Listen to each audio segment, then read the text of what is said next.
धर्म अनुभूति है, विचार नहीं।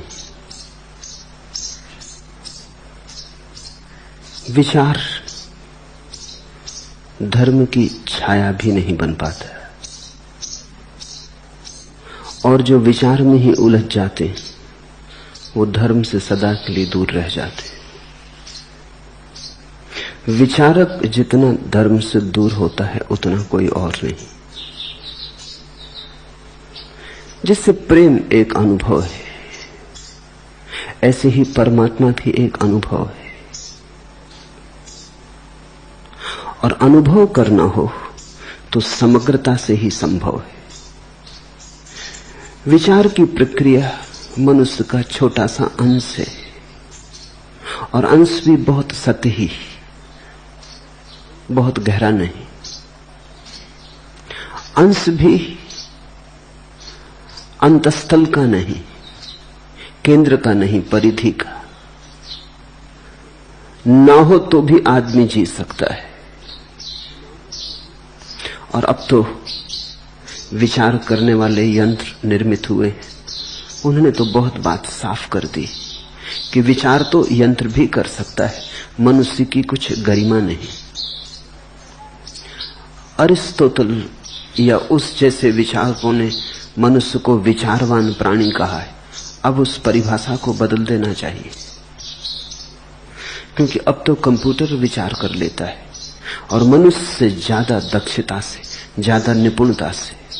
मनुष्य से तो भूल भी होती है, कंप्यूटर से भूल की संभावना नहीं। मनुष्य की गरिमा उसके विचार में नहीं है, मनुष्य की गरिमा उसके अनुभव में है। जैसे तुम स्वाद लेते हो किसी वस्तु का, तो स्वाद केवल विचार नहीं है, घटा तुम्हारे रोए रोए में घटा, तुम स्वाद से मगन हुए। जैसे तुम शराब पी लेते हो तो पीने का परिणाम तुम्हारे विचार में ही नहीं होता, तुम्हारे हाथ पैर भी डमाडोल होने लगते। शराबी को चलते देखा, शराब रोए रोए तक पहुंच गई, चाल में भी झलकती, आंख में भी झलकती, उसके उठने बैठने में भी झलकती, उसके विचार में भी झलकती, लेकिन उसके समग्र को घेर लेती। धर्म तो शराब जैसा है, जो पिएगा वही जानेगा, जो पी के मस्त होगा वही अनुभव करेगा। जनक के ये वचन उसी मदिरा के क्षण में कहे गए। इन्हें अगर तुम बिना स्वाद के समझोगे तो भूल हो जाने की संभावना है। तब इनका अर्थ तुम्हें कुछ और ही मालूम पड़ेगा। तब इनमें तुम ऐसे अर्थ जोड़ लोगे जो तुम्हारे, जैसे कि कृष्ण कहते हैं गीता में, सर्व धर्मान परित्यज्य मामेकम शरणम व्रज। सब छोड़ छाड़ अर्जुन, तू मेरी शरण आ। जब तुम पढ़ोगे तो ऐसा लगेगा ये घोषणा तो बड़े अहंकार की हो गई। सब छोड़ छाड़ मेरी शरण में आ, मेरी शरण में। तो इस मेरे का जो अर्थ तुम करोगे वो तुम्हारा होगा, कृष्ण का नहीं होगा। कृष्ण में तो कोई मैं बचा नहीं। ये तो सिर्फ कहने की बात है, ये तो प्रतीक की बात है। तुमने प्रतीक को बहुत ज्यादा समझ रखा है। तुम्हारी भ्रांति के कारण प्रतीक तुम्हें सत्य हो गया है। कृष्ण के लिए केवल व्यवहारिक है, पारमार्थिक नहीं। तुमने देखा, अगर कोई आदमी राष्ट्रीय झंडे पे थूक दे तो मारकाट हो जाए, झगड़ा हो जाए, युद्ध हो जाए। राष्ट्रीय झंडे पे थूक दिया। लेकिन तुमने कभी सोचा कि राष्ट्रीय झंडा राष्ट्र का प्रतीक है, और राष्ट्र पे तुम रोज थूकते हो, कोई झगड़ा खड़ा नहीं करता। पृथ्वी पे तुम थूक दो, कोई झगड़ा खड़ा नहीं होता। जब भी तुम थूक रहे हो, तुम राष्ट्र पर ही थूक रहे हो। कहीं भी थूको, राष्ट्र पे थूकने से कोई झगड़ा खड़ा नहीं होता। राष्ट्र का जो प्रतीक है, संकेत मात्र, ऐसे तो कपड़े का टुकड़ा है, लेकिन उस पर अगर कोई थूक दे तो युद्ध भी हो सकते। मनुष्य प्रतीकों को बहुत मूल्य दे देता है। इतना मूल्य जितना उनमें नहीं है। मनुष्य अपने अंधेपन में प्रतीकों में जीने लगता है। कृष्ण जब मैं शब्द का प्रयोग करते हैं तो केवल व्यवहारिक है। बोलना है इसलिए करते हैं, कहना है इसलिए करते हैं, लेकिन कहने और बोलने के बाद वहां कोई मैं नहीं। अगर तुम आंख में आंख डाल के कृष्ण की देखोगे तो वहां तुम किसी मैं को न पाओगे। वहां परम सन्नाटा है, शून्य है। वहां मैं विसर्जित हुआ है। इसलिए तो इतनी सरलता से कृष्ण कह पाते क्या मेरी शरण आ जा। जब वे कहते हैं आप मेरी शरण आ जा तो हमें लगेगा बड़े अहंकार की घोषणा हो गई, क्योंकि हम मैं का जो अर्थ जानते हैं वही अर्थ तो करेंगे। जनक के ये वचन तो तुम्हें और भी चकित कर देंगे। ऐसे वचन पृथ्वी पर दूसरे हैं ही नहीं। कृष्ण ने तो कम से कम कहा था आ मेरी शरण आ। जनक के ये वचन तो कुछ ऐसे हैं कि तुम भरोसा ना करोगे। इन वचनों में जनक कहते हैं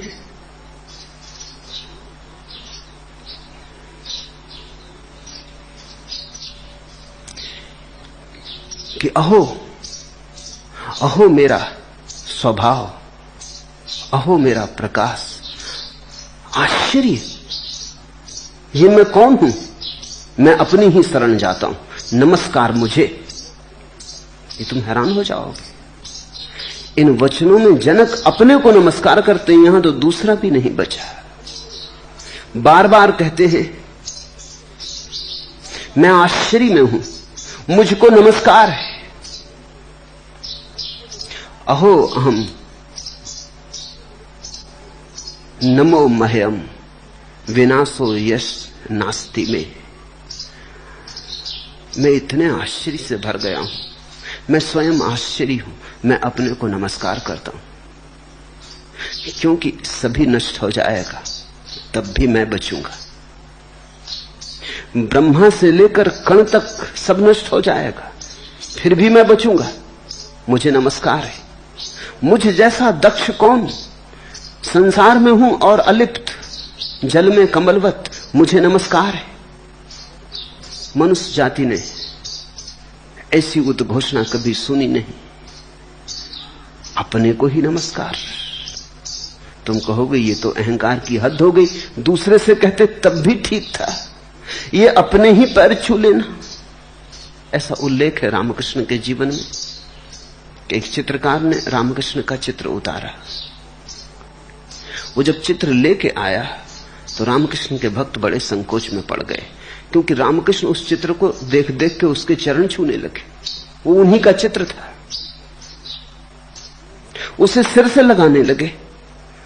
किसी भक्त ने कहा परमहंस देव आप पागल तो नहीं हो गए हैं, ये चित्र आपका है। रामकृष्ण ने कहा खूब याद दिलाई, मुझे तो चित्र समाधि का दिखा। जब मैं समाधि की अवस्था में रहा हूंगा तब उतारा गया होगा। खूब याद दिलाई, अन्यथा लोग मुझे पागल कहते। मैं तो समाधि को नमस्कार करने लगा। ये चित्र समाधि का है, मेरा नहीं। लेकिन जिन्होंने देखा था उन्होंने तो यही समझा होगा ना कि हुआ पागल आदमी।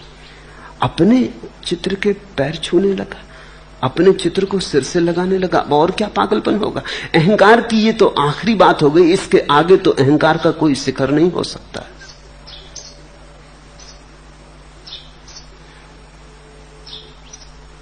जनक इन वचनों में मस्ती में बोल रहे, एक स्वाद उत्पन्न हुआ है। मगन हो गए। नाच सकते होते मीरा जैसे तो नाचे होते।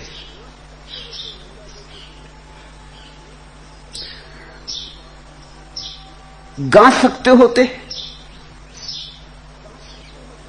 चैतन्य जैसे तो गाते। बांसुरी बजा सकते कृष्ण जैसी तो बांसुरी बजाते।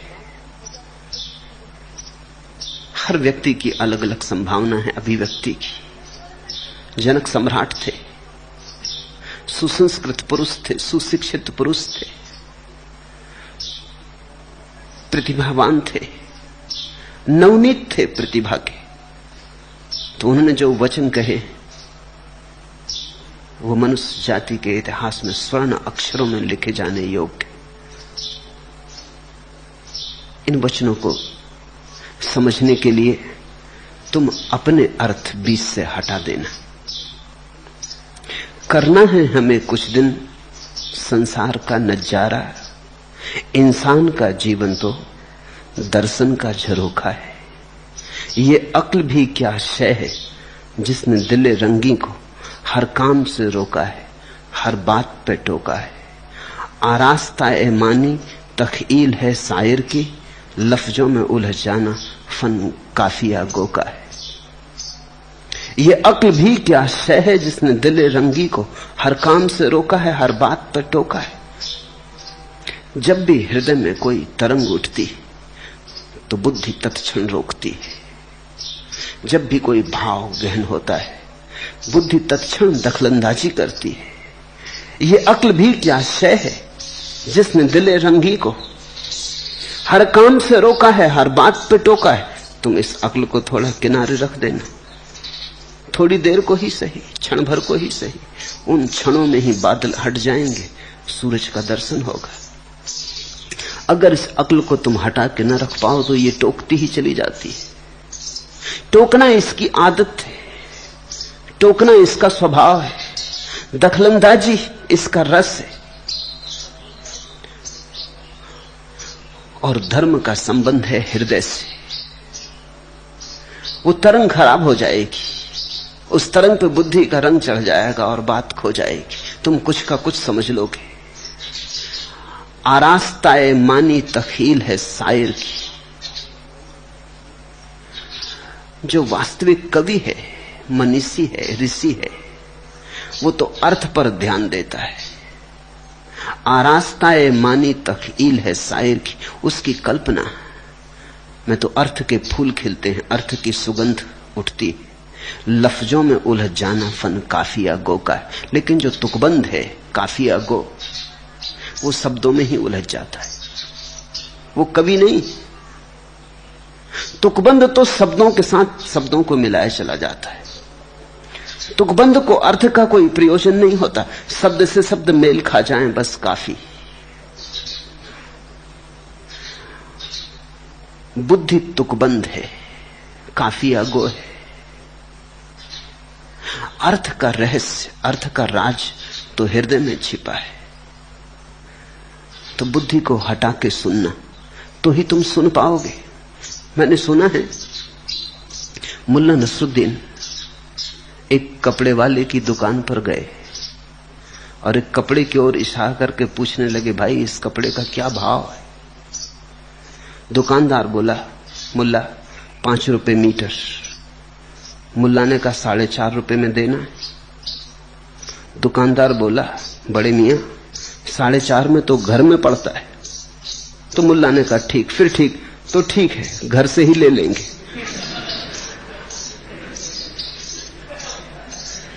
आदमी अपना अर्थ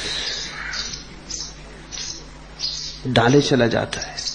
एक रोगी ने एक दांत के डॉक्टर से पूछा कि क्या आप बिना कष्ट के दांत निकाल सकते? डॉक्टर ने कहा हमेशा नहीं, अभी कल की ही बात है। एक व्यक्ति का दांत मरोड़ कर निकालते समय मेरी कलाई उतर गई। डॉक्टर का दर्द अपना है, दांत निकलवाने जो आया है उसकी फिक्र दूसरी है, उसका दर्द अपना है। मुल्ला नसरुद्दीन को एक जगह नौकरी पर रखा गया। मालिक ने कहा, जब तुम्हें नौकरी पर रखा गया था तब तुमने कहा था कि तुम कभी थकते नहीं, और अभी अभी तुम मेज पर टांग पसार के सो रहे थे। मुल्ला ने कहा, मालिक मेरे न थकने का यही तो राज है।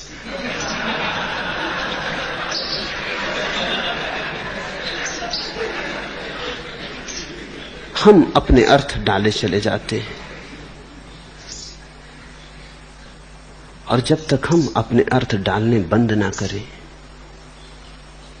तब तक शास्त्रों के अर्थ प्रकट नहीं होते। शास्त्र को पढ़ने के लिए एक विशेष कला चाहिए। शास्त्र को पढ़ने के लिए धारणा रहित, धारणा शून्य चित्त चाहिए। शास्त्र को पढ़ने के लिए व्याख्या करने की जल्दी नहीं, श्रवण का, स्वाद का, संतोषपूर्वक, धैर्यपूर्वक आस्वादन करने की क्षमता चाहिए। सुनो इन सूत्रों को। प्रकाश मेरा स्वरूप है, मैं उससे अलग नहीं हूं। जब संसार प्रकाशित होता है तब वह मेरे प्रकाश से ही प्रकाशित होता है। प्रकाशो में निज रूपम नातिरिक्तो अश्यमहम तथा। इस सारा जगत मेरे ही प्रकाश से प्रकाशित है, कहते हैं जनक। निश्चित ही यह प्रकाश मैं का प्रकाश नहीं हो सकता जिसकी जनक बात कर रहे हैं। यह प्रकाश तो मैं शून्यता का ही प्रकाश हो सकता है। इसलिए भाषा पे मत जाना, काफिया गो मत बनना, बुद्धि की दखलंदाजी मत करना। सीधा साधा अर्थ है, इसे ईर्ष्या तिरछा मत कर लेना। प्रकाश मेरा स्वरूप है, कहने को तो ऐसा ही कहना पड़ेगा, क्योंकि भाषा तो अज्ञानियों की है, ज्ञानियों की तो कोई भाषा नहीं। इसलिए कभी अगर दो ज्ञानी मिल जाएं तो चुप रह जाते हैं, बोले भी क्या। न तो भाषा है कुछ, न बोलने को है कुछ, न विषय है बोलने के लिए कुछ, न जिस भाषा में बोल सके वह है। कहते हैं फरीद और कबीर का मिलना हुआ था, 2 दिन चुप बैठे रहे, एक दूसरे का हाथ हाथ में ले लेते, गले भी लग जाते, आंसुओं की धार भी बहती, खूब मगन होकर डोलने भी लगते। शिष्य तो घबरा गए। शिष्यों की बड़ी आकांक्षा थी कि दोनों बोलेंगे तो हम पे वर्षा हो जाएगी, कुछ कहेंगे तो हम सुन लेंगे, एक शब्द भी पकड़ लेंगे तो सार्थक हो जाएगा जीवन। लेकिन बोले ही नहीं। 2 दिन बीत गए, वो 2 दिन बड़े लंबे हो गए। शिष्य प्रतीक्षा कर रहे हैं और कबीर और फरीद चुप बैठे। अंततः जब विदा हो गए, कबीर विदा कराए फरीद को, तो फरीद के शिष्यों ने पूछा क्या हुआ, बोले नहीं आप। ऐसे तो आप सदा बोलते हैं, हम कुछ भी पूछते हैं तो बोलते हैं, और हम इसी आशा में तो आपको मिलाए कबीर से कि कुछ आप दोनों के बीच होगी बात, कुछ रस बहेगा तो हम अभागे भी थोड़ा बहुत उसमें से पी लेंगे। दोनों किनारों को पास कर दिया था, गंगा बहेगी हम भी स्नान कर लेंगे, लेकिन गंगा बही ही नहीं। मामला क्या हुआ? फरीद ने कहा कबीर और मेरे बीच बोलने को कुछ न था, न बोलने की कोई भाषा थी, न पूछने को कुछ था, न कहने को कुछ था बहुत कुछ, धारा बही भी, गंगा बही भी, लेकिन शब्द की न थी, मौन की थी। यही कबीर से उनके शिष्यों ने पूछा कि क्या हुआ, आप चुप क्यों हो गए? आप तो ऐसे हो गए जैसे सदा से गूंगे हो। कबीर ने कहा पागलो, अगर फरीद के सामने बोलता तो अज्ञानी सिद्ध होता, जो बोलता वही अज्ञानी सिद्ध होता। ना बोले ही जहां काम चलता हो वहां बोलने की बात ही कहां। जहां सुई से काम चलता हो वहां तलवार पागल उठाते। यहां बिना बोले चल गया, खूब धारा बही, देखा नहीं कैसे आंसू बहे, कैसी मस्ती रही। शब्द की कोई जरूरत नहीं दो ज्ञानियों के बीच। दो अज्ञानियों के बीच शब्द ही शब्द होते हैं, अर्थ बिल्कुल नहीं होता। दो ज्ञानियों के बीच अर्थ ही अर्थ होता है, शब्द बिल्कुल नहीं होते। अज्ञानी और ज्ञानी के बीच शब्द भी होते हैं, अर्थ भी होते हैं। संभाषण के लिए एक ज्ञानी चाहिए, एक अज्ञानी चाहिए।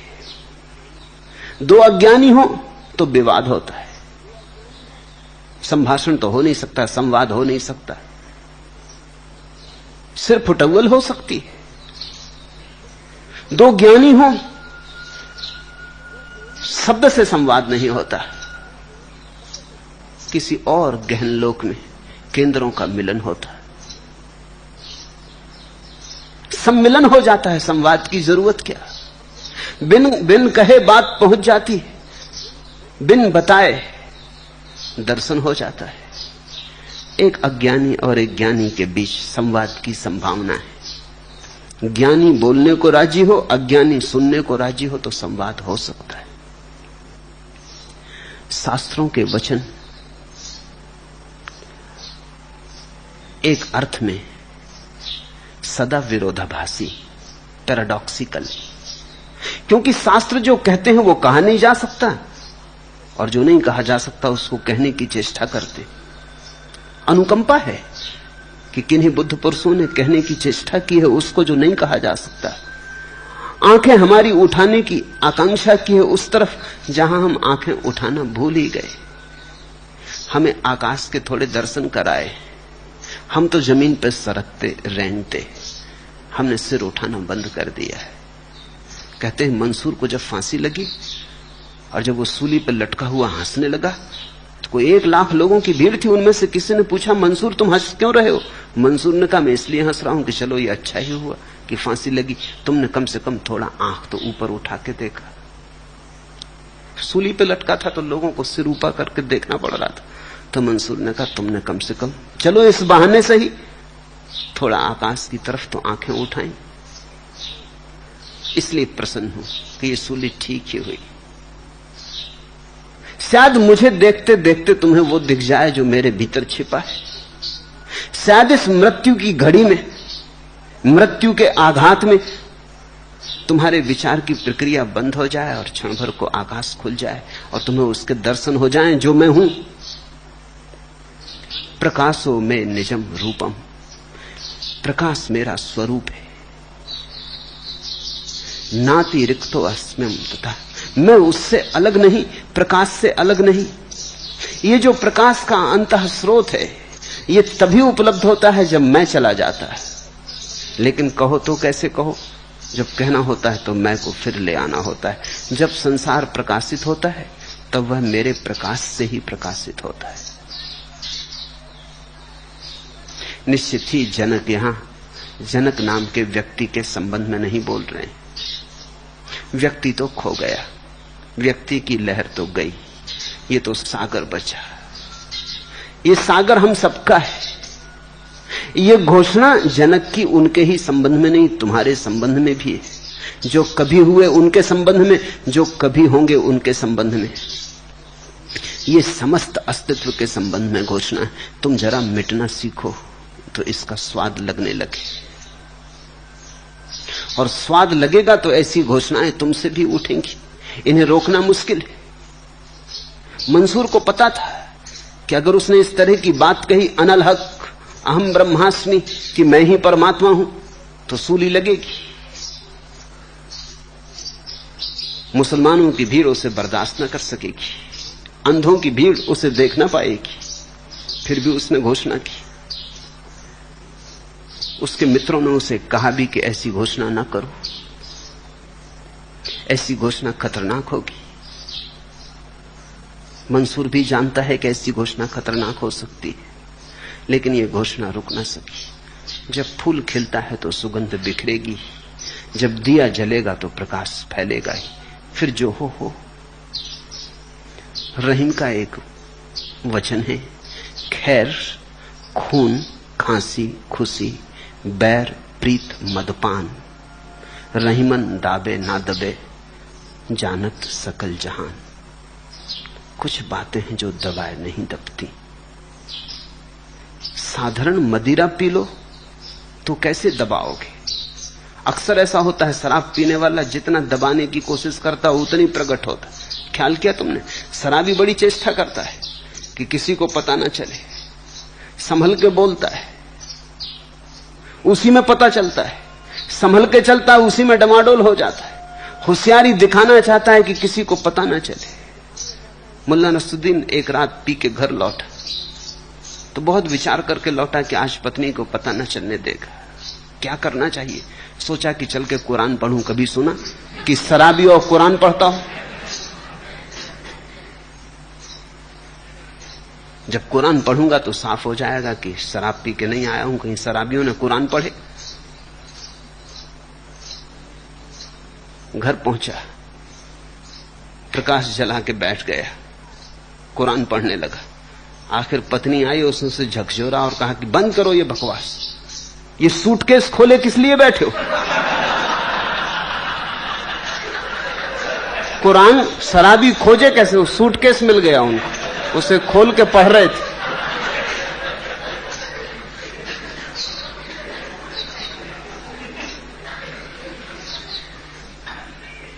ऐसे छिपाना संभव नहीं है। और जब साधारण मदिरा नहीं छिपती तो प्रभु मदिरा कैसे छिपेगी? आंखों से मस्ती झलकने लगती, आंखें मदहोश हो जाती, वचनों में किसी और लोक का रंग छा जाता, वचन सतरंगे हो जाते, वचनों में इंद्रधनुष फैल जाते। साधारण गद्य भी बोलो तो पद्य हो जाता, बात करो तो गीत जैसी मालूम होने लगती, चलो तो नृत्य जैसा लगता है। नहीं, छिपता नहीं। खैर खून खांसी खुशी बैर प्रीत मदपान, रहीमन दाबे ना दबे जानत सकल जहान। उद्घोषणा होके रहती, सत्य स्वभावता उद्घोषक है। जैसे ही सत्य की घटना भीतर घटती, तुम्हारे अनजाने उद्घोषणा होने लगती। जनक ने ये शब्द सोच सोच के नहीं कहे हैं, सोच सोच के कहते तो संकोच खा जाते। अभी अभी अष्टावक्र को लाए हैं, अभी अभी अष्टावक्र ने थोड़ी सी बातें कही हैं और जनक को घटना घट गई। संकोच करते, अगर बुद्धि से हिसाब लगाते, कहते क्या सोचेंगे अष्टावक्र कि मैं अज्ञानी और ऐसी बातें कह रहा हूं। ये तो परम ज्ञानियों के योग है, इतने जल्दी कहीं घटना घटती? अभी सुना और घट गई, ऐसा कहीं हुआ है? समय लगता, जन्म जन्म लगते, बड़ी दुभरी यात्रा है, खड़क की धार पे चलना होता। सब बातें याद आई होती और सोच के कहा होता कि इतने दूर तक ऐसी घोषणा मत करो। लेकिन ये घोषणा अपने से हो रही, ये मैं तुम्हें याद दिलाना चाहता हूं। जनक कह रहे हैं ऐसा कहना ठीक नहीं, जनक से कहा जा रहा है ऐसा कहना ठीक। आश्चर्य है कि कल्पित संसार अज्ञान से मुझ में ऐसा भासता है जैसे सीपी में चांदी, रस्सी में सांप, सूर्य की किरणों में जल भासता है। अहो विकल्पितम विश्वम अज्ञानान्मयी भासते, रूप्यम सुक्तो फणि रजो वारी सूर्य करे यथा। जैसे सीपी में चांदी का भ्रम हो जाता, रस्सी में कभी अंधेरे में सांप की भ्रांति हो जाती, और मरुस्थल में सूर्य की किरणों के कारण कभी कभी मरुद्धान का भ्रम हो जाता, मृग मरीचिका पैदा हो जाती। आश्चर्य, ये घटना इतनी आकस्मिक घटी है, ये घटना इतनी तीव्रता से घटी है, ये जनक का बोध इतना त्वरित हुआ है कि जनक संभल नहीं पाए, आश्चर्य से भरे, जैसे एक छोटा सा बच्चा परियों के लोक में आ गया हो और हर चीज लुभावनी हो और हर चीज भरोसे के बाहर हो। तरतुलियन ने कहा है, जब तक परमात्मा का दर्शन नहीं हुआ तब तक अविश्वास रहता, और जब परमात्मा का दर्शन हो जाता तब भी अविश्वास रहता। उसके शिष्यों ने पूछा, हम समझे नहीं, हमने तो सुना है जब परमात्मा का दर्शन हो जाता तो विश्वास आ जाता। तरतुलियन ने कहा, जब तक दर्शन नहीं हुआ अविश्वास रहता है कि परमात्मा हो कैसे सकता है, असंभव, अनुभव के बिना कैसे विश्वास। और जब परमात्मा का अनुभव होता है तो भरोसा नहीं आता कि इतना आनंद हो सकता है, इतना प्रकाश, इतना अमृत, तब भी असंभव लगता है। जब तक नहीं हुआ तब तक असंभव लगता है, जब हो जाता तब और भी असंभव लगता है। ठीक उसी दशा में है जनक। आश्चर्य, सिर्फ कल्पित है सब कुछ, मैं ही केवल सत्य हूं, साक्षी मात्र सत्य है और सब भासमान और सब माया। मुझसे उत्पन्न हुआ ये संसार मुझ में वैसे ही लय को प्राप्त होगा जैसे मिट्टी में घड़ा, जल में लहर, सोने में आभूषण लय होते। फर्क देख रहे हैं? जनक का मनुष्य रूप खो रहा है परमात्मा रूप प्रकट हो रहा है। स्वामी रामतीर्थ अमेरिका गए, वो मस्त आदमी थे। किसी ने पूछा दुनिया को किसने बनाया? वो मस्ती में होंगे, समाधि का क्षण होगा, कहा मैंने। अमेरिका में ऐसी बात कोई भरोसा नहीं करेगा। चलती है, भारत में चलती है, इस तरह के वक्तव्य भी चल जाते हैं। बड़ी सनसनी फैल गई। लोगों ने पूछा आप होश में तो हैं? चांद तारे आपने बनाए? तो मैंने बनाए, मैंने ही चलाए, तब से चल रहे हैं। इस वक्तव्य को समझना कठिन है, और अगर उनके अमेरिकी श्रोता न समझ सके तो आश्चर्य नहीं करना चाहिए, स्वाभाविक है। यह वक्तव्य राम का नहीं, या अगर है तो असली राम का है, रामतीर्थ का तो नहीं।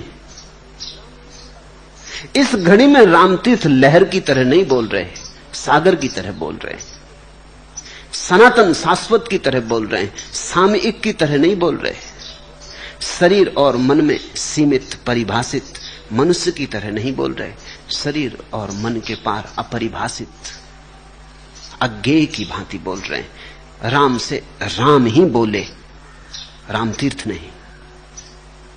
ये उद्घोषणा परमात्मा की है, मगर बड़ा कठिन है, बड़ा मुश्किल है तय करना। फिर राम भारत लौटे तो गंगोत्री की यात्रा पर जाते थे, गंगा में स्नान कर रहे थे, छलांग लगा दी पहाड़ से, लिख गए एक छोटा सा पत्र, रख गए कि अब राम जाता है अपने असली स्वरूप से मिलने, पुकार आ गई, अब इस देह में न रह सकूंगा, विराट ने बुलाया। अखबारों ने खबर छापी कि आत्महत्या कर ली। ठीक है, अखबार भी ठीक कहते, नदी में कूद गए, आत्महत्या हो गई। राम से पूछे कोई तो राम कहेंगे तुम आत्महत्या किए बैठे हो, मुझको कहते हो मैंने आत्महत्या कर ली। मैंने तो सिर्फ सीमा तोड़ के विराट के साथ संबंध जोड़ लिया, मैंने तो बाधा हटा दी बीच से। मैं मरा थोड़ी, मरा था, अब जीवंत हुआ, अब विराट के साथ जुड़ा। वो जो छोटी सी जीवन की धार थी अब सागर बनी। मैंने सीमा छोड़ी, आत्मा थोड़ी। आत्मा तो मैंने अब पाई, सीमा छोड़ के पाई। इसलिए इसे सदा याद रखना जरूरी है कि जब कभी तुम्हारे भीतर समाधि सघन होती है, जब समाधि के मेघ तुम्हारे भीतर घिरते हैं, तो जो वर्षा होती है वो तुम्हारे अहंकार अस्मिता की नहीं, वो वर्षा तुमसे पार से आती है, तुमसे अतीत है। इस घड़ी में जनक का व्यक्तित्व तो जा रहा है, मुझसे उत्पन्न हुआ यह संसार, मुझ में वैसे ही लय को प्राप्त होगा जैसे मिट्टी में घड़ा, जल में लहर, सोने में आभूषण लय होते। न था कुछ तो खुदा था, कुछ न होता तो खुदा होता। डुबोया मुझको होने ने, न होता मैं तो क्या होता। डुबोया मुझको होने ने। हम कहेंगे रामतीर्थ ने आत्महत्या कर ली, रामतीर्थ कहेंगे डुबोया मुझको होने ने। ये तो डूब के गंगा में मैं पहली दफे हुआ, जब तक था तब तक डूबा था। न था कुछ तो खुदा था, कुछ न होता तो खुदा होता। डुबोया मुझको होने ने, न होता मैं तो क्या होता। खुदा होते, परमात्मा होते। ये जो होने की सीमा है, इस सीमा को जब वस्त्र की भांति कोई उतार कर रख देता है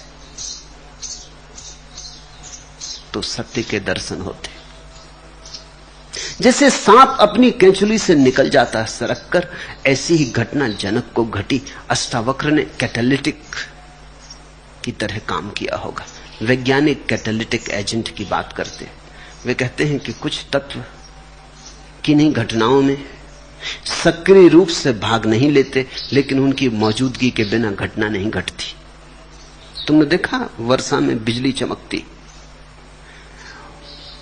वैज्ञानिक कहते हैं कि ऑक्सीजन और हाइड्रोजन के मिलने से पानी बनता है, लेकिन हाइड्रोजन और ऑक्सीजन का मिलन तभी होता है जब बिजली मौजूद हो।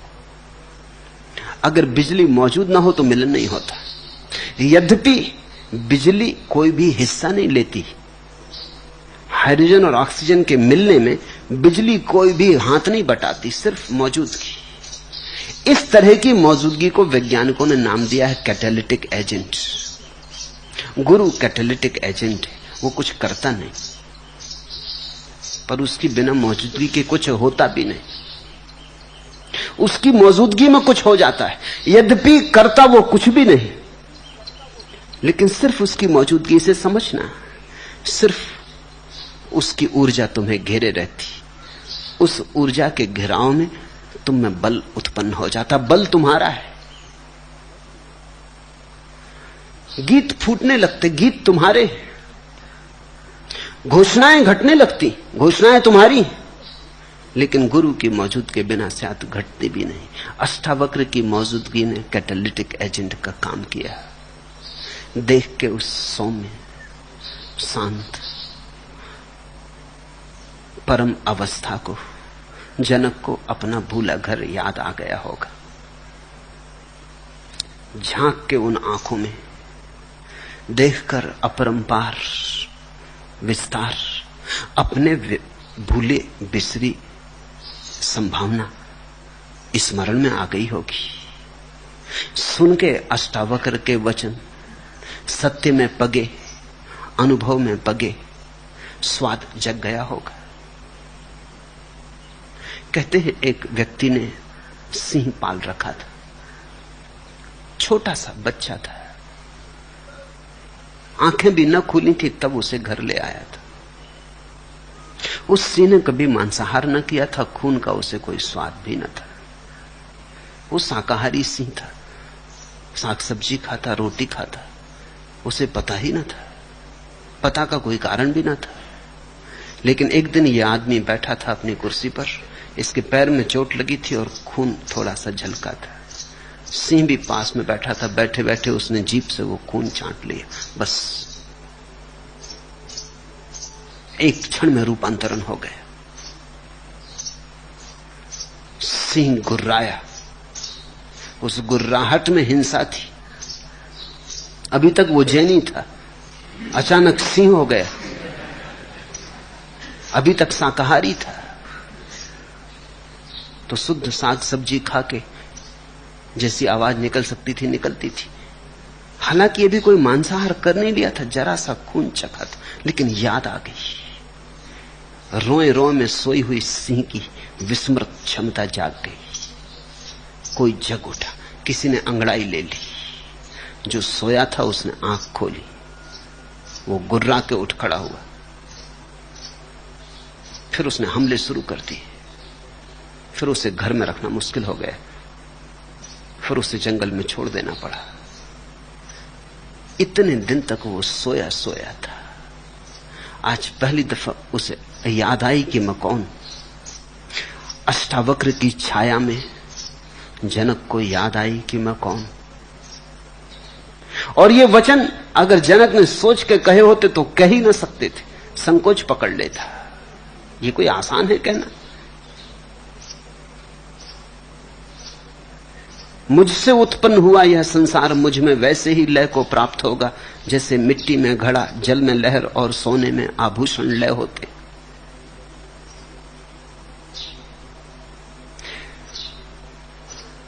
अष्टावक्र की छाया, अष्टावक्र की मौजूदगी जगा गई।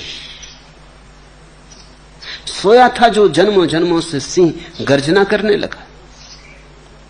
अपने स्वरूप की याद आ गई, आत्म स्मृति हुई। यही तो सत्संग का अर्थ है। सत्संग को पूरब में बहुत मूल्य दिया गया है। पश्चिम की भाषाओं में सत्संग के लिए कोई ठीक ठीक शब्द ही नहीं, क्योंकि सत्संग का कोई मूल्य पश्चिम में समझा नहीं गया। सत्संग का अर्थ इतना ही है, जिसने जान लिया हो उसके पास बैठ के स्वाद संक्रामक हो जाता है। जिसने जान लिया हो उसकी तरंगों में डूब के तुम्हारे भीतर की सोई हुई विस्मत तरंगे सक्रिय होने लगती, कंपन आने लगता है। सत्संग का इतना ही अर्थ है कि जो तुमसे आगे जा चुका हो उसे जाया हुआ देखकर तुम्हारे भीतर चुनौती उठती, तुम्हें भी जाना है, रुकना फिर मुश्किल हो जाता है।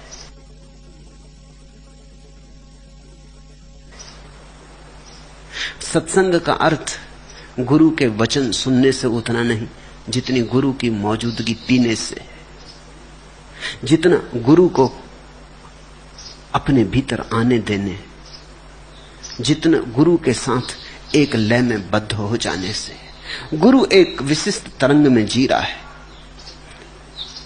तुम जब गुरु के पास होते हो तब उसकी तरंगे तुम्हारे भीतर भी वैसी ही तरंगों को पैदा करती।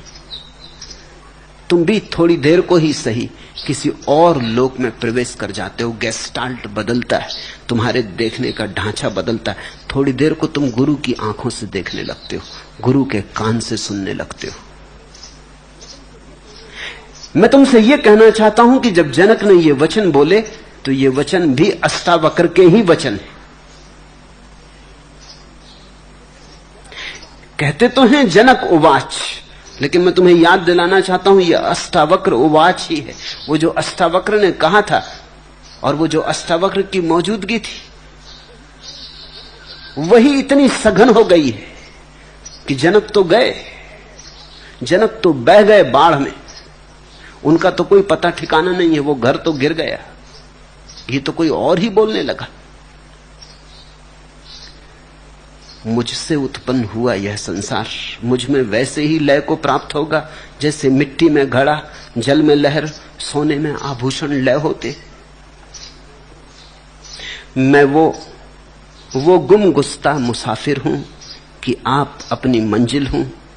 मुझे हस्ती से क्या हासिल, मैं खुद हस्ती का हासिल हूं। वो गुम गुस्ता मुसाफिर हूं, मैं एक ऐसा भटका यात्री हूं, भूला भटका यात्री बटोही, कि आप अपनी मंजिल हूं, कि मुझे पता नहीं लेकिन हूं मैं अपनी मंजिल। मंजिल कहीं बाहर नहीं, भटका हूं इसलिए कि भीतर झांक कर नहीं देखा है, अन्यथा भटकने का कोई कारण नहीं। भटका हूं इसलिए कि आंख बंद करके नहीं देखा है, भटका हूं इसलिए कि अपने को पहचानने की कोई कोशिश नहीं की, और वहां खोज रहा हूं मंजिल जहां मंजिल हो नहीं सकती। वो गुम गुस्ता मुसाफिर हूं कि आप अपनी मंजिल हो। यही तो भटकाव का कारण है कि मंजिल भीतर है, हम बाहर खोज रहे हैं। रोशनी भीतर जल रही है, प्रकाश बाहर पड़ रहा है, बाहर प्रकाश को पड़ते देखकर हम दौड़े जा रहे हैं कि प्रकाश का स्रोत भी बाहर ही होगा। बाहर जो प्रकाश पड़ रहा है वो हमारा है। बाहर से जो गंध आ रही है वो हमारी दी हुई गंध है, वो प्रतिफलन है, प्रतिध्वनि है। हम उस प्रतिध्वनि के पीछे भाग रहे हैं। यूनानी कथा है नार्सिसस की। एक युवक बहुत सुंदर बड़ी मुश्किल में पड़ गया है। वो बैठा है एक झील के किनारे, शांत सुंदर झील, तरंग भी नहीं। उसने अपनी छाया देखी, वो मोहित हो गया अपनी छाया पर। वो अपनी छाया से प्रेम करने लगा। वो इतना पागल हो गया कि वहां से हटे ही ना, उसे भूख प्यास भूल गई। वो मजनू हो गया और अपनी ही छाया को लैला समझ लिया। छाया सुंदर थी। बार बार वो झील में उतरे उसे पकड़ने को, लेकिन जब उतरे तो झील कब जाए, लहरें उठाएं, छाया खो जाए, फिर किनारे पे बैठ जाए। जब झील शांत हो तब फिर दिखाई पड़े। कहते हैं वो पागल हो गया, ऐसे ही वो मर गया। तुमने नार्सिसस नाम का पौधा देखा होगा, पश्चिमी पौधा है, वो नदी के किनारे होता है। नार्सिसस की याद में ही उसको नाम दिया गया। वो नदी के किनारे होता है और झांक के अपनी छाया, अपने फूलों को पानी में देखता रहता है। लेकिन हर आदमी नार्सिसस है। जिसे हम खोज रहे वो भीतर से, जहां हम खोज रहे वहां केवल प्रतिबिंब है, वहां केवल प्रतिध्वनियां है। निश्चित ही प्रतिध्वनियों को खोजने का कोई उपाय नहीं जब तक हम मूल स्रोत की तरफ ना आए। वो गुमगस्ता मुसाफिर हूं कि आप अपनी मंजिल हूं। मुझे हस्ती से क्या हासिल, जीवन से मुझे क्या लेना देना है। मैं खुद हस्ती का हासिल हूं, मैं खुद जीवन का निष्कर्ष हूं। जीवन से मुझे कुछ लेना देना नहीं है, जीवन के माध्यम से मुझे कुछ अर्थ नहीं खोजना है। मैं खुद जीवन का अर्थ हूं, मैं खुद जीवन की निष्पत्ति हूं, निष्कर्ष हूं, उसका आखिरी फूल हूं, अंतिम चरण हूं, उच्चतम शिखर हूं। लेकिन जो व्यक्ति जीवन में अर्थ खोज रहा है वो निरंतर अर्थहीनता को अनुभव करता है। यही तो हुआ आधुनिक युग में, अर्थ खो गया है। लोग कहते हैं जीवन में अर्थ कहां। ऐसी दुर्घटना पहले कभी ना घटी थी। ऐसा नहीं कि पहले बुद्धिमान आदमी न थे, बहुत बुद्धिमान लोग हुए, उनके साथ तुलना भी करनी कठिन है। बुद्ध भी हुए हैं, जरथुस्त्र भी हुए हैं, लाओत्सु भी हुए हैं, अष्टावक्र भी हुए। बुद्धि के और क्या शिखर हो सकते हैं, इससे बड़ी और क्या मेधा होगी। लेकिन कभी किसी ने नहीं कहा कि जीवन में अर्थ नहीं। आधुनिक युग के बुद्धिमान लोग हैं, सात्र हो, कामू हो, काफका हो, वो सब कहते हैं कि जीवन में कोई अर्थ नहीं, अर्थहीन, वितंडा, मूर्ख के द्वारा कही गई कथा, a tale told by an idiot. एक मूर्ख के द्वारा कहा गया अर्थहीन वक्तव्य, अनर्गल प्रलाप, a tale told by an idiot full of fury and nice signifying nothing. नहीं कुछ अर्थ, नहीं कुछ मूल्य, व्यर्थ की बकवास। ऐसा है जीवन। क्या हुआ? जीवन अचानक अर्थहीन क्यों मालूम होने लगा? कहीं ऐसा तो नहीं कि अर्थ हम गलत दिशा में खोज रहे हैं? क्योंकि कृष्ण तो कहते हैं जीवन महासार्थक, क्योंकि कृष्ण तो कहते हैं कि जीवन तो परम अर्थ और विभा से भरा हुआ, और बुद्ध तो कहते हैं परम शांति, परम आनंद जीवन में छिपा है। अष्टावक्र तो कहते हैं जीवन स्वयं परमात्मा। कहीं भूल हो रही, कहीं चूक हो रही, हम कहीं गलत दिशा में खोज रहे हैं। मुझे हस्ती से क्या हासिल, मैं खुद हस्ती का हासिल हूं। जब हम बाहर खोजते हैं जीवन अर्थहीन मालूम होता है, जब हम भीतर खोजते हैं जीवन अर्थपूर्ण मालूम होता है, क्योंकि हम ही जीवन के अर्थ हैं। मैं आश्चर्य में हूं, मुझको नमस्कार है। ब्रह्म से लेकर तृण पर्यंत जगत के नाश होने पर भी मेरा नाश नहीं, मैं नित्य हूं। ऐसा अद्भुत वचन न तो पहले कभी कहा गया, न फिर पीछे कभी कहा गया। इस वचन की अद्भुतता देखते हो? मुझको नमस्कार है। निश्चित ही ये जनक का वक्तव्य नहीं, ये परम घटना घट गई, उस घटना का ही वक्तव्य है। ये समाधिस्थ स्वर है, ये संगीत समाधि का है। अहो अहम नमो मह्यम विनाशो यश नास्ति में। सब मिटेगा, मैं नहीं मिटूंगा। सब जन्मता है, मरता है, मैं न जन्मता हूं न मरता हूं। आश्चर्य मैं हूं, मैं स्वयं आश्चर्य हूं। मुझे मेरा नमस्कार। छोटी सी छोटे तृण से लेके ब्रह्मा तक बनते हैं और मिटते हैं, उनका समय आता और जाता। वे सब समय में घटी हुई घटनाएं हैं, तरंगे हैं। मैं साक्षी हूं, मैं उन्हें बनते और मिटते देखता हूं। वे मेरे ही आंखों के सामने चल रहे अभिनय, खेल और नाटक है। मेरी ही आंखों की प्रकाश में वे प्रकाशित होते और लीन हो जाते।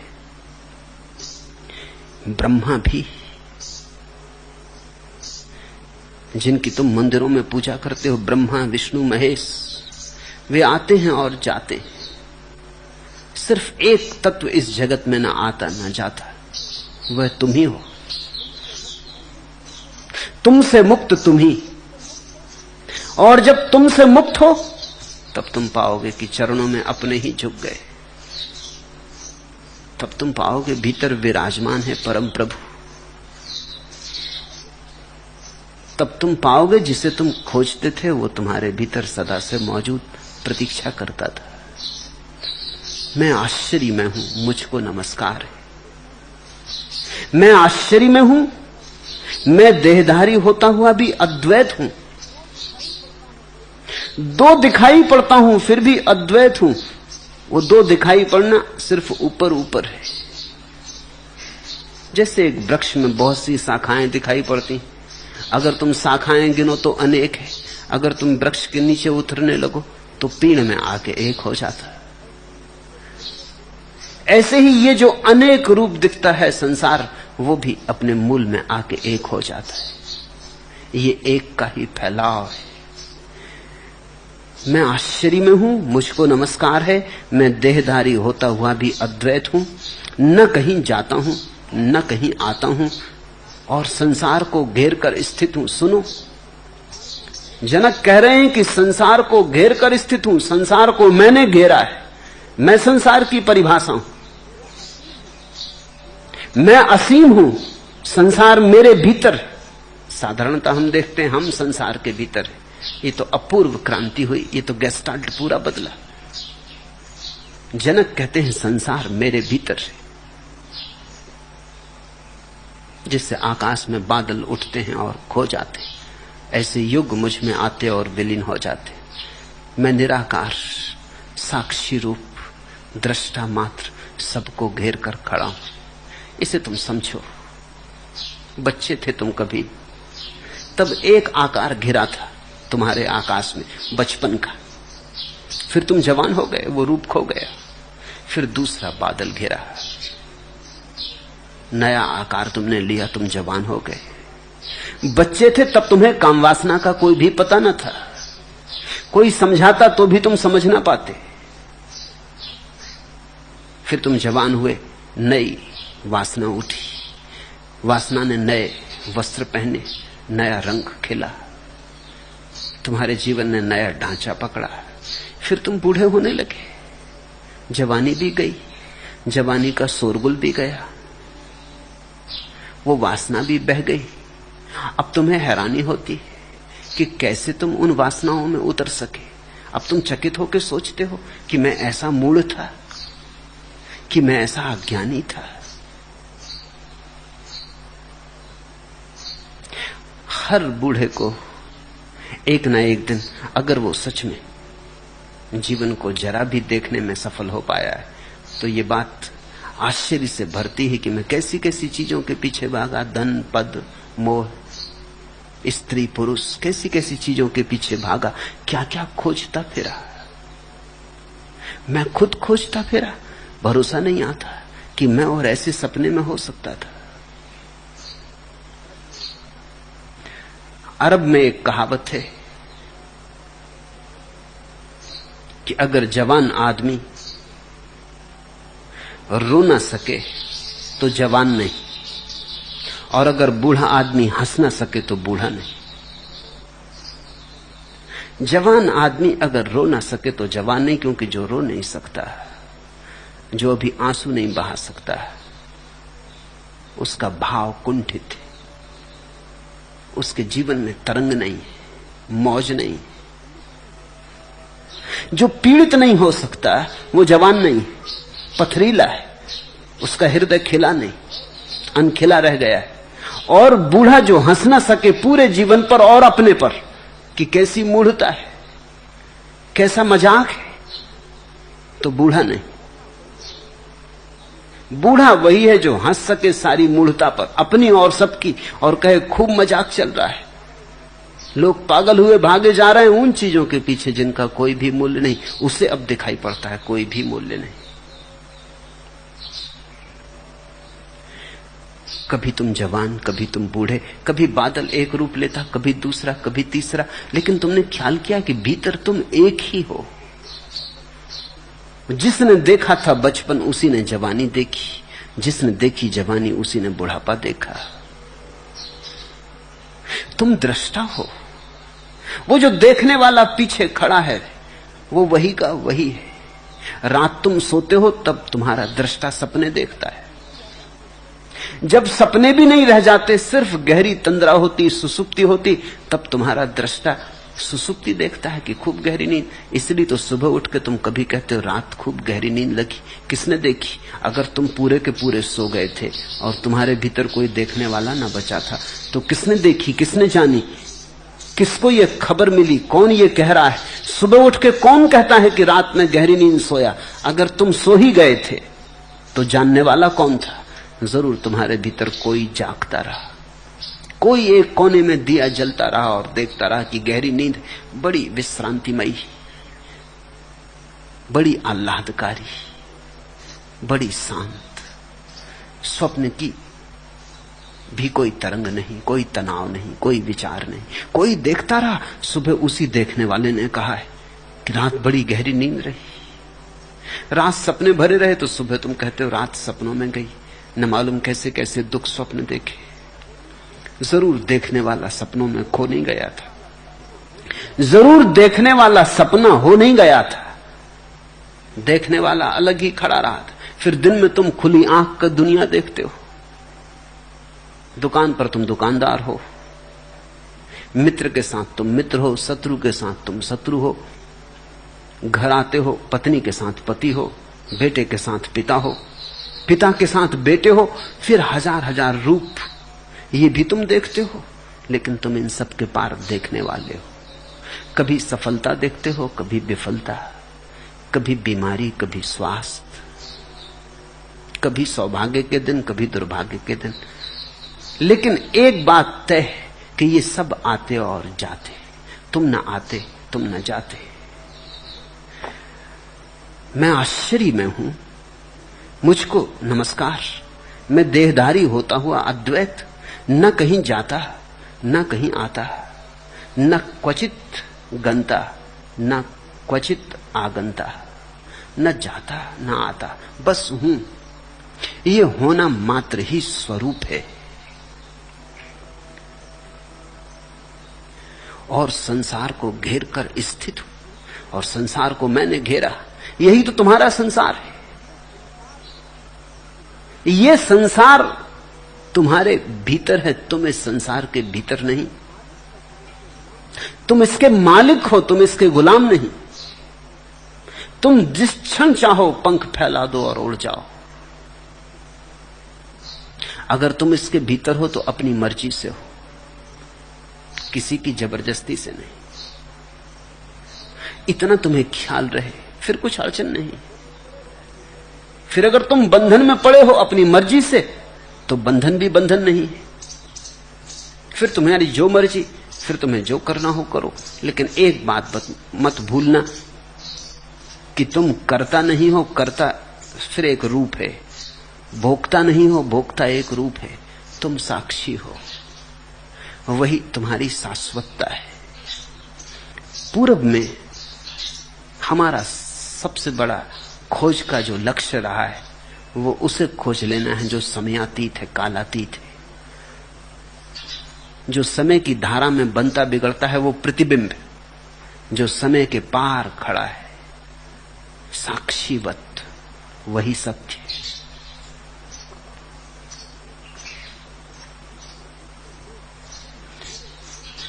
मैं आश्चर्य में हूं, मुझको नमस्कार है, मेरे समान निपुण कोई नहीं। सुनते हो, जनक कहते मेरे समान निपुण कोई भी नहीं, क्योंकि शरीर से स्पर्श किए बिना ही मैं इस विश्व को सदा सदा धारण किए रहा हूं। यही तो कला कुशलता। अहो अहम नमो मह्यम दक्षो नास्ति मत समा। मुझ जैसा कौन दक्ष, मुझ जैसा कौन कुशल।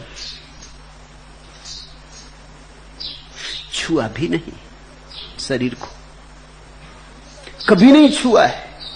छूने का कोई उपाय नहीं, क्योंकि तुम्हारा स्वभाव और शरीर का स्वभाव इतना भिन्न है कि छूना हो नहीं सकता, छूने की घटना घट नहीं सकती।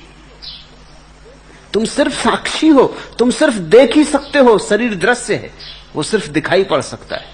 तुम्हारा और शरीर का मिलना हो नहीं सकता। तुम शरीर में खड़े रहो, शरीर तुम में खड़ा रहे, लेकिन अस्पर्शित, जैसे अनंत दूरी पर। दोनों का स्वभाव इतना भिन्न है कि तुम मिला ना सकोगे। तुम दूध में पानी मिला सकते हो, लेकिन पानी को तेल में ना मिला सकोगे। उनका स्वभाव अलग है। दूध में पानी मिल जाता है क्योंकि दूध पहले से पानी, 90% से भी ज्यादा पानी, इसलिए दूध में पानी मिल जाता है।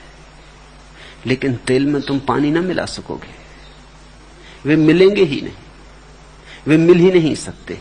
उनका स्वभाव अलग है।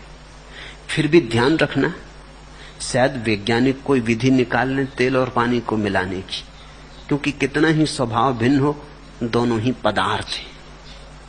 लेकिन चेतना और जड़ को मिलाने का कोई उपाय नहीं, क्योंकि जड़ पदार्थ है और चेतना पदार्थ नहीं। दृश्य और दृष्टा को मिलाने का कोई उपाय नहीं। दृष्टा दृष्टा रहेगा, दृश्य दृश्य रहेगा। इसलिए जनक कहते हैं कि आश्चर्य से भर गया हूं मैं, आश्चर्य ही हो गया हूं। कैसी मेरी निपुणता कि इतना इतने कर्म किए और फिर भी अलिप्त हूं। इतना इतना भोगा, फिर भी भोग की कोई रेखा भी मुझ पे नहीं पड़ी। जैसे पानी पे तुम लिखते रहो और कुछ लिखा नहीं जाता, ऐसे ही तुम साक्षी के साथ कर्म करते रहो, भोग करते रहो, कुछ लिखा नहीं जाता। सब पानी की लकीरें की भांति मिट जाता है। तुम लिख नहीं पाए और मिट जाता है। मेरे समान निपुण कोई नहीं, क्योंकि शरीर से स्पर्श किए बिना ही मैं इस विश्व को सदा सर्वदा धारण किए हूं।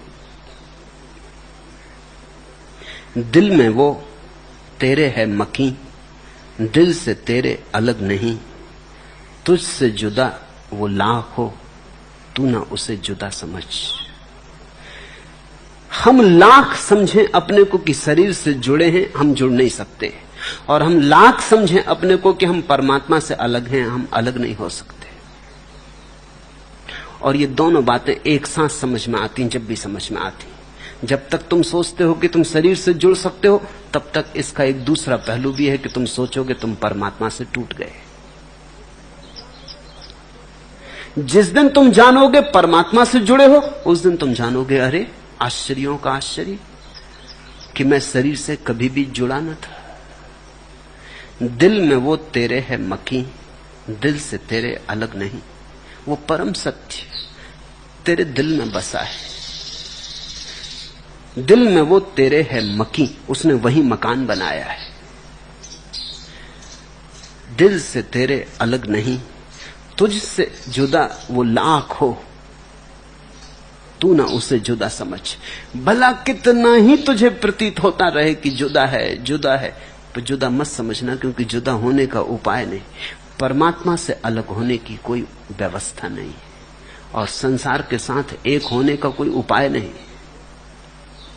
यद्यपि जो नहीं हो सकता उसी को करने में हम जन्मों जन्मों से लगे रहे।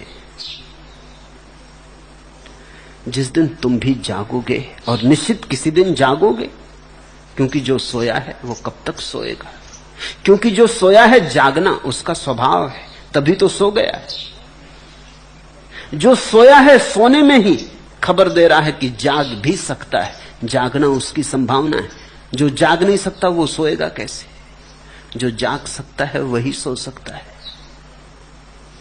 किसी न किसी दिन तुम जागोगे। जब जागोगे तब तुम्हें भी लगेगा मेरे समान निपुण कोई भी नहीं। शरीर से स्पर्श किए बिना मैं इस विश्व को सदा सदा धारण किए हूं, और मैं ही इस विश्व को धारण किए हूं। कोई और इसे नहीं संभाले, छुआ भी नहीं है इसे, और मैं संभाले हूं। ज़ैन फकीर कहते हैं कि गुजरना नदी से, लेकिन ध्यान रखना जल पानी को छूने न पाए। वो इसी बात की खबर दे रहे हैं कि अगर तुम्हें समझ आ जाए साक्षी की तो तुम गुजर जाओगे नदी से। पानी शरीर को छुएगा, तुम्हें नहीं छू सकेगा, तुम साक्षी ही बने रहोगे। इस संसार में साक्षी बनना सीखो। थोड़ा थोड़ा कोशिश करो। राह पे चलते कभी इस भांति चलो कि तुम नहीं चल रहे, सिर्फ शरीर चल रहा है। तुम तो वही हो, न क्वचित गंता न क्वचित आगंता, न कभी जाता कहीं न कभी आता कहीं। राह पर अपने को चलता हुआ देखो और तुम दृष्टा बनो। भोजन की टेबल पर भोजन करते हुए देखो अपने को कि शरीर भोजन कर रहा है, हाथ को और बनाता, मुंह तक लाता, तुम चुपचाप खड़े खड़े देखते रहो। प्रेम करते हुए देखो अपने को, क्रोध करते हुए देखो अपने को, सुख में देखो, दुख में देखो। धीरे धीरे साक्षी को संभालते जाओ। एक दिन तुम्हारे भीतर भी उद्घोष होगा, परम वर्षा होगी, अमृत झरेगा। तुम्हारा हक है, स्वरूप सिद्ध अधिकार है। तुम जिस दिन चाहो उस दिन उसकी घोषणा कर सकते हो। मैं आश्चर्य में हूं, मुझको नमस्कार है, मेरा कुछ भी नहीं है अथवा मेरा सब कुछ है, जो वाणी और मन का विषय। कहते जनक कि एक अर्थ में मेरा कुछ भी नहीं है, क्योंकि मैं ही नहीं हूं। मैं ही नहीं बचा तो मेरा कैसा। तो एक अर्थ में मेरा कुछ भी नहीं और एक अर्थ में सभी कुछ मेरा है, क्योंकि जैसे ही मैं नहीं बचा परमात्मा बचता है और उसी का सब कुछ है। ये विरोधाभासी घटना घटती है जब तुम्हें लगता है मेरा कुछ भी नहीं और सब कुछ मेरा है।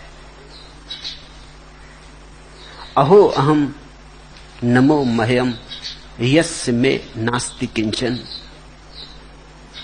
अथवा यस्य में सर्वम यत वांग मनस गोचरम। जो भी दिखाई पड़ता है आंख से, इंद्रियों से अनुभव में आता है, कुछ भी मेरा नहीं है क्योंकि मैं दृष्टा हूं। लेकिन जैसे ही मैं दृष्टा हुआ वैसे ही पता चलता है सभी कुछ मेरा है, क्योंकि मैं सारे अस्तित्व का केंद्र हूं। दृष्टा तुम्हारा व्यक्तिगत रूप नहीं है, दृष्टा तुम्हारा समष्टिगत रूप है। भोक्ता की तरह हम अलग अलग हैं, कर्ता की तरह हम अलग अलग हैं, दृष्टा की तरह हम सब एक हैं। मेरा दृष्टा और तुम्हारा दृष्टा अलग अलग नहीं, मेरा दृष्टा और तुम्हारा दृष्टा एक ही है। तुम्हारा दृष्टा और अष्टावक्र का दृष्टा अलग अलग नहीं, तुम्हारा और अष्टावक्र का दृष्टा एक ही है। तुम्हारा दृष्टा और बुद्ध का दृष्टा अलग अलग नहीं। तो जिस दिन तुम दृष्टा बने उस दिन तुम बुद्ध बने, अष्टावक्र बने, कृष्ण बने, सब बने। जिस दिन तुम दृष्टा बने उस दिन तुम विश्व का केंद्र बने। इधर मिटे उधर पूरे हुए। खोया ये छोटा सा मैं, ये बूंद छोटी सी, और पाया सागर अनंत का।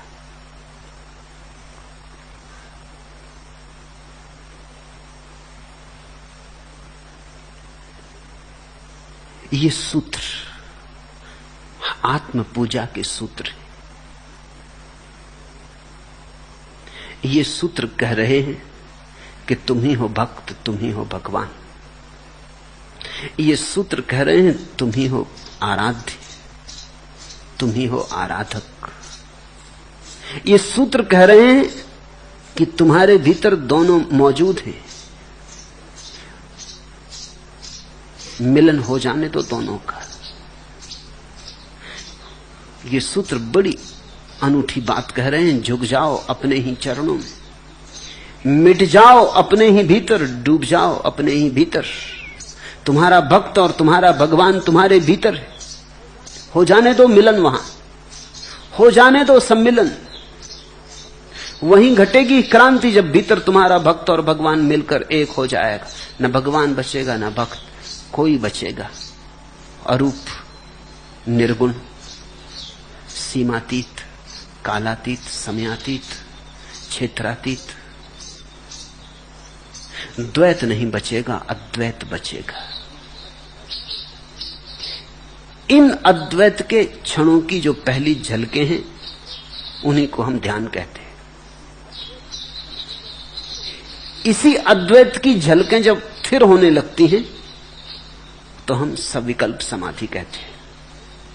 और जब इस अद्वैत की झलक शाश्वत हो जाती है, ऐसी स्थिर हो जाती है कि फिर छूटने का उपाय नहीं रह जाता, तब इसी को हम निर्विकल्प समाधि कहते हैं।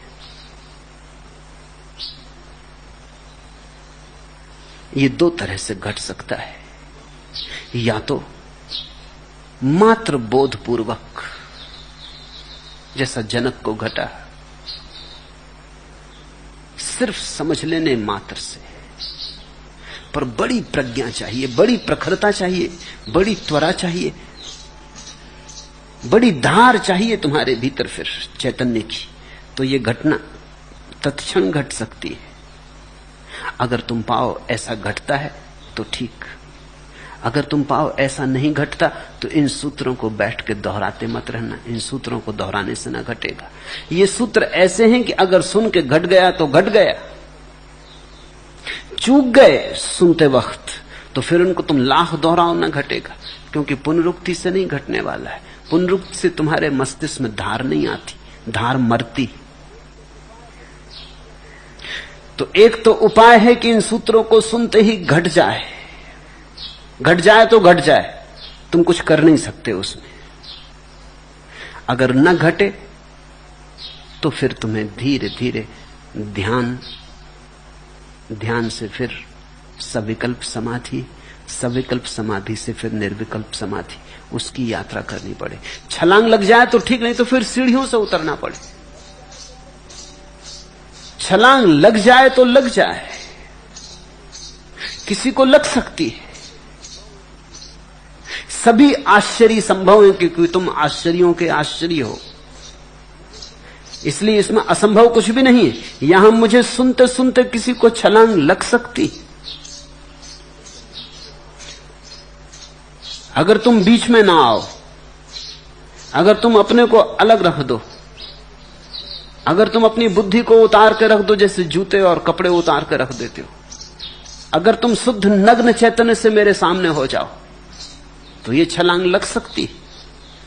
जैसी जनक को लगी वैसी तुम्हें लग सकती।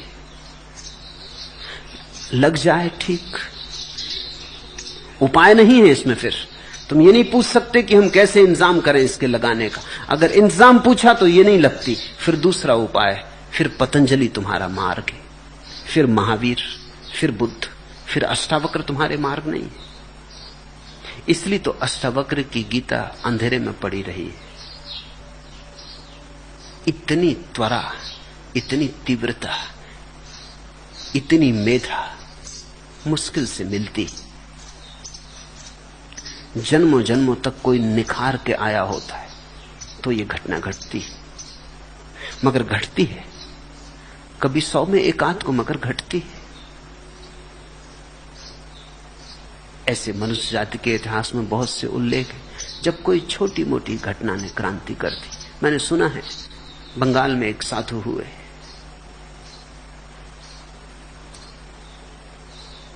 अदालत में क्लर्क थे, हेड क्लर्क थे, रिटायर हो गए। राजा बाबू नाम था, बंगाली थे सो बाबू। 60 के ऊपर उम्र हो गई थी। एक दिन सुबह घूमने निकले थे, ब्रह्म मुहूर्त, सूरज अभी उगा नहीं। कोई स्त्री अपने घर में, दरवाजा बंद है, किसी को जगाती थी, होगा उसका बेटा, होगा उसका देवर, किसी को जगाती थी, कहती थी राजा बाबू उठो, बहुत देर हो गई। राजा बाबू बाहर से निकल रहे थे, अपनी छड़ी लिए सुबह घूमने निकले थे। अचानक सुबह उस ब्रह्म मुहूर्त के क्षण में, सूरज अभी उगने को है, आकाश पर लाली फैली, पक्षी गीत गुनगुनाने लगे, सारी प्रकृति जागरण से भरी। घट गई बात। स्त्री तो किसी और को जगाती थी, इन राजा बाबू से तो कुछ कहा ही न था। उसे तो पता भी न था कि ये राजा बाबू बाहर से निकल रहे हैं, ये तो अपने घूमने निकले थे। वो किसी को भीतर कहती थी कि राजा बाबू उठो, सुबह हो गई, बहुत देर हो गई, अब उठो भी, कब तक सोए रहोगे। सुनाई पड़ा, घट गई घटना, घर नहीं लौटे, चलते ही गए, जंगल पहुंच गए। घर के लोगों को पता चला,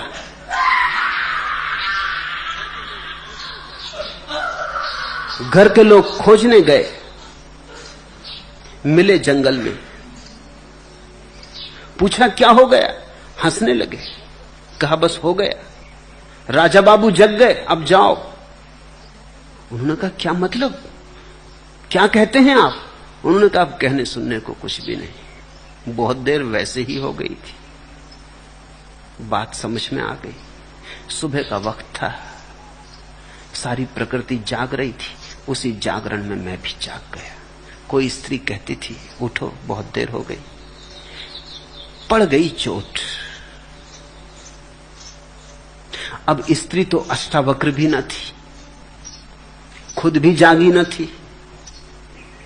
तो कभी कभी ऐसा भी हुआ है, अगर तुम्हारी मेधा प्रगाढ़ हो, तुम्हारा फल पक गया हो, तो हवा का झोंका, या न चले हवा तो भी कभी पका फल बिना झोंके के भी गिर जाता है। हो जाए तो हो जाए, लेकिन अगर न हो तो निराश मत हो जाना, उदास मत हो जाना। अगर आकस्मिक ना हो तो क्रमिक हो सकता है। आकस्मिक कभी कभी होता है, अपवाद स्वरूप है, इसलिए अष्टावक्र की गीता अपवाद स्वरूप है। इसमें कोई विधि नहीं है, कोई मार्ग नहीं है। जापान में ज़ेन परंपरा के दो स्कूल हैं, दो परंपराएं। एक परंपरा है सडन एनलाइटनमेंट, तत्क्षण संबोधि।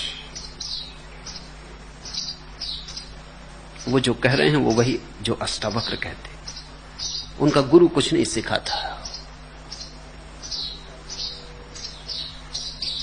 आके बैठ जाता है, कुछ मौज हुई तो बोल देता है, हो जाए हो जाए। ऐसे एक गुरु को एक सम्राट ने अपने महल में आमंत्रित किया। वो गुरु आया, वो मंच पर चढ़ा। सम्राट बड़ी उत्सुकता से प्रतीक्षा करता था, वो बैठा है शिष्य भाव से। उस गुरु ने मंच पर बैठ के थोड़ी देर इधर उधर देखा, जोर से टेबल पर मुक्के मारे, उठा और चला गया। उस सम्राट चौंक कर रह गया कि ये क्या हुआ।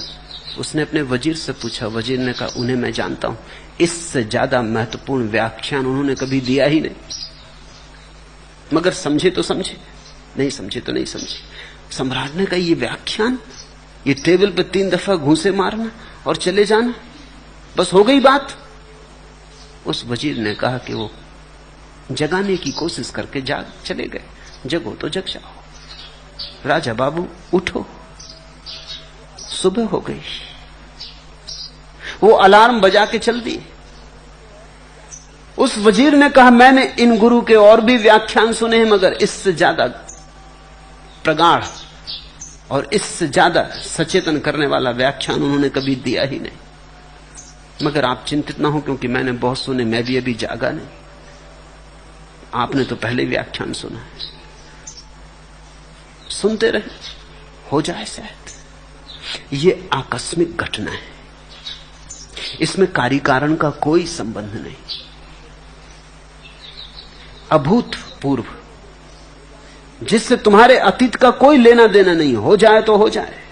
ये कोई वैज्ञानिक घटना नहीं है कि 100 डिग्री तक पानी गर्म करेंगे तो भाप बनेगा। ये मामला कुछ ऐसा है कि कभी बिना गर्म किए भाप बन जाता। इसका वैज्ञानिक कोई व्याख्या नहीं है। अष्टावक्र विज्ञान के बाहर है।